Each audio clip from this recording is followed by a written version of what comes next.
So hello everyone, welcome to IFS. आज मैं आपको एक ऐसे स्टूडेंट से मिलाना चाहता हूँ जिन्होंने अभी अभी एलएस में 43 रैंक से क्वालिफाई किया है। चलिए, सबसे पहले तो आप बताइए कि आपका नाम क्या है, आप कहाँ से हो, आपकी ग्रेजुएशन कब हुई, आपकी पोस्ट ग्रेजुएशन कब हुई, उसके बारे में आप थोड़ा बहुत बता सकते हो हमारे को। सर, मेरा नाम सिमलेश सैनी है। मैं राजस्थान से हूँ, सीकर डिस्ट्रिक्ट से। और सर, मेरी जो मास्टर है वो 2023 में हुई थी और नोकल से हुई थी। सर, मेरी मास्टर्स और ग्रेजुएशन दोनों नोकल से हुई है। किससे हुई थी? लोसल से? नहीं, जो लोकल है हमारे वहाँ की नॉर्मल प्राइवेट कॉलेज होती है। मतलब वो लोकल प्राइवेट अंडर तो इसमें आती होगी ना तुम्हारे सेकाउट यूनिवर्सिटी में। हाँ, वो पीडीयू के अंडर में आती है। अच्छा, उसमें अजमेर वाले में। ठीक है। कब हुई थी आपकी? 2023 में हुई थी सर। अच्छा, तो आपका स्पेशलाइजेशन क्या था? ऑर्गेनिक था सर। ऑर्गेनिक था। तो चलिए, आप थोड़ा बहुत बताइए कि आपने तैयारी किस प्रकार से की। सर, मेरा एमएससी कंप्लीट होने के बाद मैंने स्टार्ट कर दी थी। मैंने ऑफलाइन कोचिंग की थी, पर वहाँ से मुझे कुछ ऐसे खास कोई मटेरियल मिला नहीं। फिर मैंने जब सेकंड अटेम्प्ट दे दिया था, उसके बाद यूट्यूब चैनल पर हितेश सर की क्लासेस स्टार्ट की थी और फिर वहीं से मेरा रिजल्ट आया सर। अच्छा, हितेश की क्लासेस स्टार्ट थी आपने, वहाँ से फिर क्लास लेना स्टार्ट की। हाँ सर। तो आपका कौन सा अटेम्प्ट था? ये मेरा थर्ड अटेम्प्ट था सर। सेकंड अटेम्प्ट था आपका? नहीं सर, थर्ड। थर्ड अटेम्प्ट था। अच्छा, टोटल स्कोर क्या आया था आपके?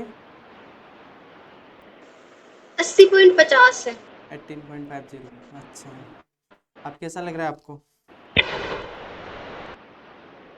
सर, मेरी सिली मिस्टेक्स की वजह से मेरा जेआरएफ रह गया, तो अच्छा भी लग रहा है और बुरा भी, दोनों ही लग रहा है सर। अच्छा, तो मतलब आप ये बताइए कि आप स्टडी किस प्रकार से करते थे आप? सर, सर ने जो शेड्यूल बताया था मैंने उसी को फॉलो किया था ज्यादा। तो मतलब सर लाइब्रेरी में? बताया करते थे कि दिन को। हाँ सर, लाइब्रेरी में। अच्छा, आप लाइब्रेरी जाते थे, लाइब्रेरी में जाके आपने मतलब दिन भर कितनी देर तक तैयारी कर लेते थे आप?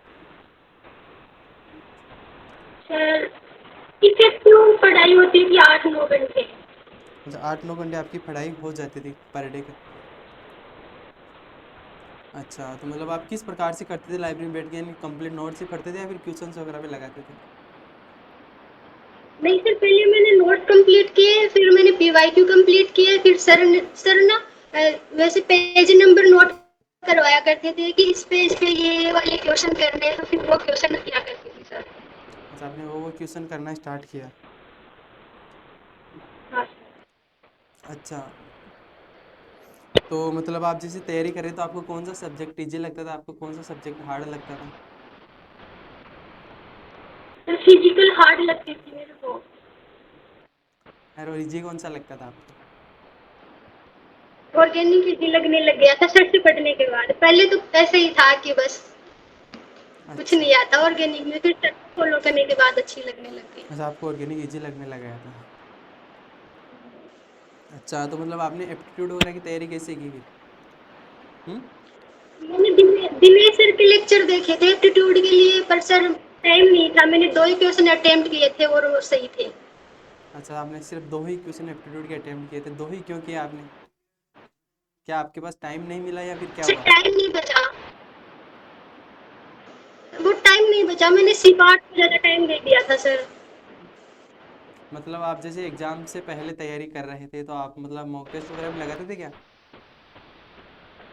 हाँ सर, मैंने 6 मॉक टेस्ट दिए थे। क्या स्कोर रहता था आपका? फर्स्ट किया था उसमें 80 मार्क्स थे, तो फिर ये लगा कि इसमें तो कुछ नहीं होगा। आगे मैंने थोड़ी स्ट्रेटजी चेंज की और उसमें 90 के अबव आने लगे और मैक्सिमम 105 थे। अच्छा, मतलब आप टेस्ट वगैरह देते थे, कभी कभी कम नंबर आ देते, तो कभी आपको डिमोटिवेशन फील नहीं होता? होता था ना, बहुत ज़्यादा होता था। फिर मैं सर की क्लास देखती थी तो सर मोटिवेट कर देते। हर रोज क्लास आती थी सर की 5 बजे लाइव, तो सर की क्लास का इंतजार होता था कि सर की क्लास कब आएगी।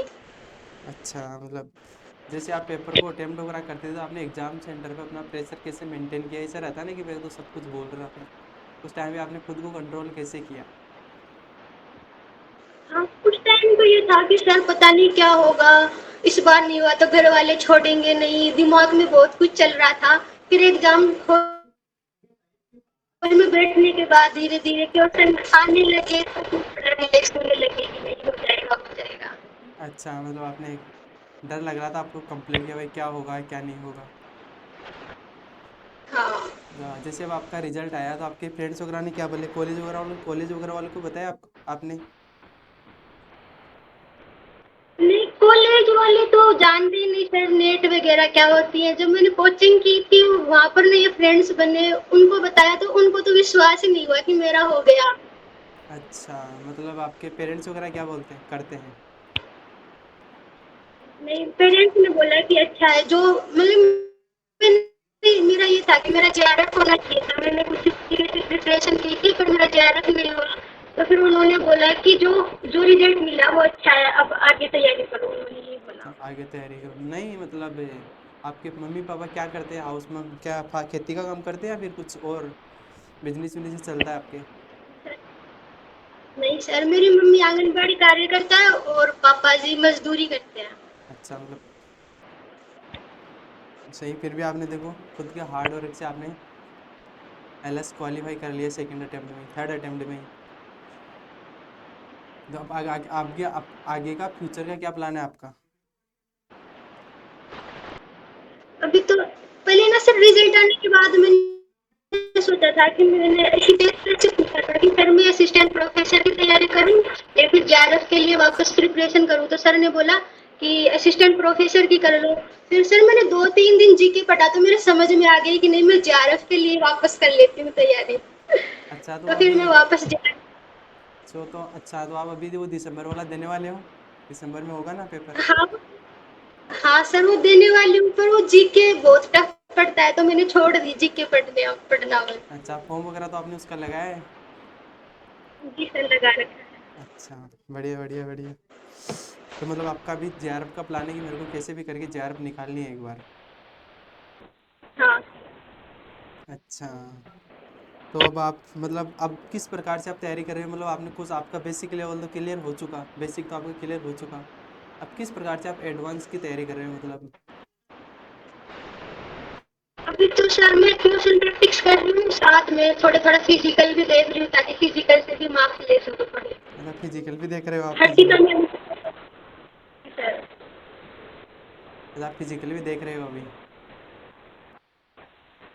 हाँ सर मैम को कोर्स करना स्टार्ट किया। अभी मैम ने काइनेटिक्स खत्म कर दी और सरफेस चल रही है तो मैम अच्छा पढ़ा रही है तो थोड़ा कॉन्फिडेंस आ रहा है कि कर सकती हूँ मैं फिजिकल भी।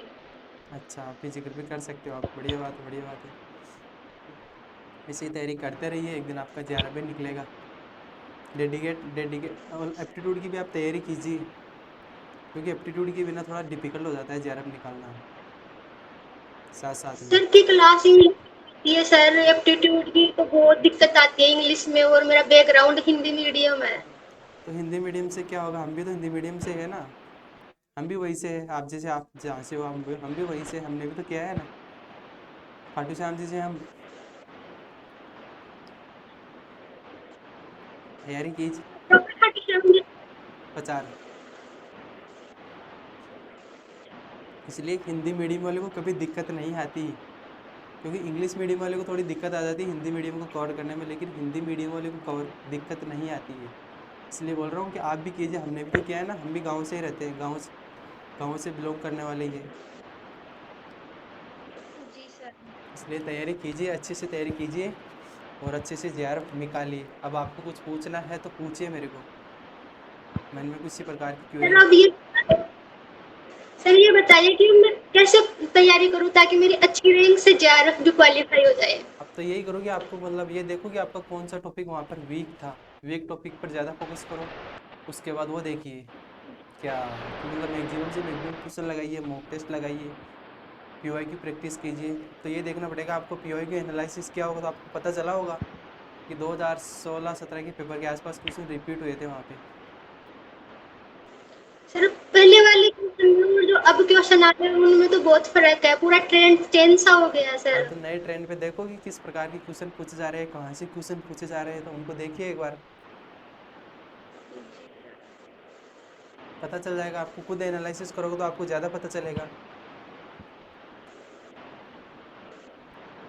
तो इससे तैयारी कीजिए, एप्टीट्यूड पे थोड़ा ध्यान दीजिए, ठीक है।